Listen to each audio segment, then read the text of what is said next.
I thought I would try reading the first chapter, actually, the prologue of my new book, Edge of the Golden Moon. I'm trying to get my camera situated here. There it is. Okay. Edge of the Golden Moon. This is a new thriller novel. It's a second in my Burt Mars series, but you can read it on its own. It's a standalone book. And I assure you, you haven't read anything quite like this before. This is about adventures in present time and daring to risk it all during a time when they tell you you shouldn't or you can't. But this is the first part. I've got to put on my dreaded reading glasses like an old school marm. Here I go. This is actually, okay, this is, I love, they have this shiny stuff on the letters. Ooh, I love it. This is the prologue I'm going to read. And here we go. Hippies were in the city then, fetching braless women and shaggy-haired young men, moving through the streets, their mop-tops bobbing as they ran, some carrying expensive luggage, an anomaly anywhere else in this country. They were fleeing the revolution. This capital city was part of the old backpacking trail, the end of the world for those seeking adventure. It was a place for tourists to skip off to another country to drink and find themselves. Adventurers, spooks, and fools all wanted that final drink in the expat bars that would soon be closed by a virtuous new regime. The locals were watching the revolution too. The myth of their peaceful communal village life had been shattered.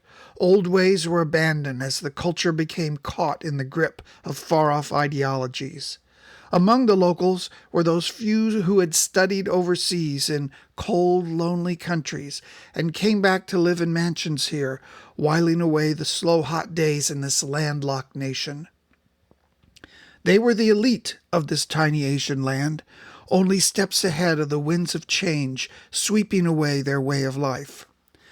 Their potentate was a figurehead. Beneath his rule, the sparse population of the country had become embroiled in great power politics as dogma and bad fortune conspired to sweep away old reactionary ways. From the muddy hillsides, young men were coming, brown and grim, wearing flip-flops and carrying guns as they warily entered the capital, ready to take what they were owed. Revolution, a border between one reality and the next, when every moral, boundary, and assumption that underlies life becomes uncertain. Revolution, the child of a miscalculation of history, of a million confident wrong moves. Into this milieu, a team of U.S. soldiers and local men, loyal to the falling regime, entered the palace. It was in the final hours before the city and the nation would be lost. The palace itself was already empty, its canaries scattered far and wide, some to be consumed by the revolutionaries, others ensconced in French splendor. The men were looking for the artifacts of the old regime that needed safekeeping, symbols capable of rousing oppressed men to action on some day in the future. These things lived through time, beyond the frailty of man, yet depended on the care of men and luck for their preservation. The men who entered the palace intended to collect and preserve them for a future day when revolution might again overtake a moribund regime. They found a royal seal and a box of inconsequential jewelry. A Buddhist image and a holy drum were deemed too old and too fragile to move. The marvelous thing that they searched for above all else was a crown, with a round pale blue stone in its brow, a fragile diadem whose gem mirrored the moon on the nation's flag. The moon was a prominent feature of the land, an oath in the sky that linked the physical world of unending toil to the eternity of heaven. The crown was a thing that might one day, decades hence, inspire love for this regime that was being overthrown today. Yet, it could not be found. The revolution was quickly over. And a new reality appeared. It was communism, with its privations and camps and a single party and continual assertions of progress and happiness.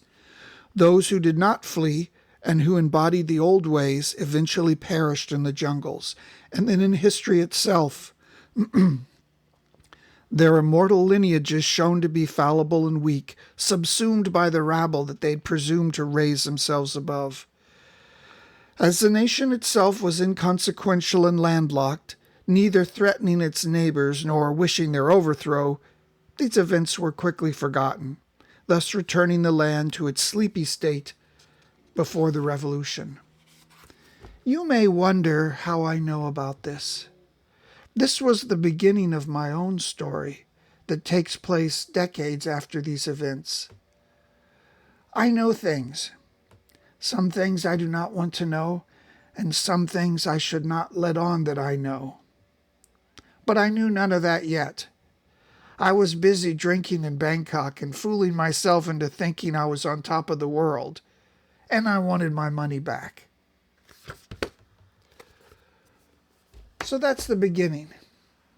And then we get into Bert Mars and the real life or crazy adventures that befall him, that he brings upon himself.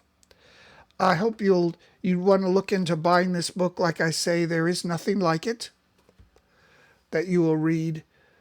It's in Asia Books in Asia, Kinokuniya. I'm not sure they have this in yet, but Asia Books does. And it's on Amazon. You can also buy it as a Kindle book, and it's just this month come online at Barnes & Noble. They have it now. So please read my book and let me know what you think.